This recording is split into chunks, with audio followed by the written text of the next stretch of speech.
First aider asthma intervention. Today, we are going to talk about asthma first aid intervention. What is asthma? Asthma is a chronic respiratory condition characterized by inflammation and narrowing the airways, leading to difficulty in breathing. It is often triggered by various factors such as allergens, irritants, or physical activity. The condition is usually reversible with proper treatment and management. What are the signs and symptoms? The common signs and symptoms of asthma: first, shortness of breath. 2. Wheezing. 3. Coughing. 4. Chest tightness. 5. Increased mass production. 6. Fatigue. What are the causes of asthma? Allergens, respiratory infection, environmental irritation, exercise, emotional stress, genetic.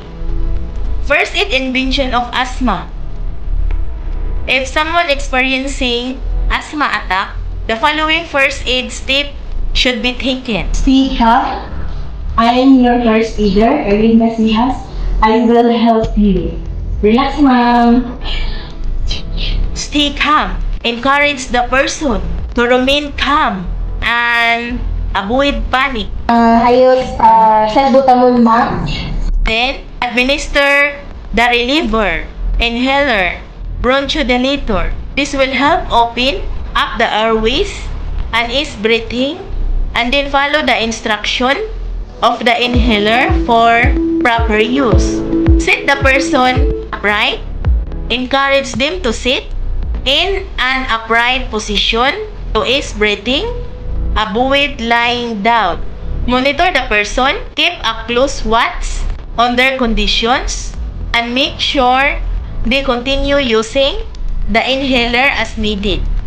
And then, call off the emergency medical help if the symptoms don't improve within 10 minutes, or if the persons become worse, seek immediately medical attention.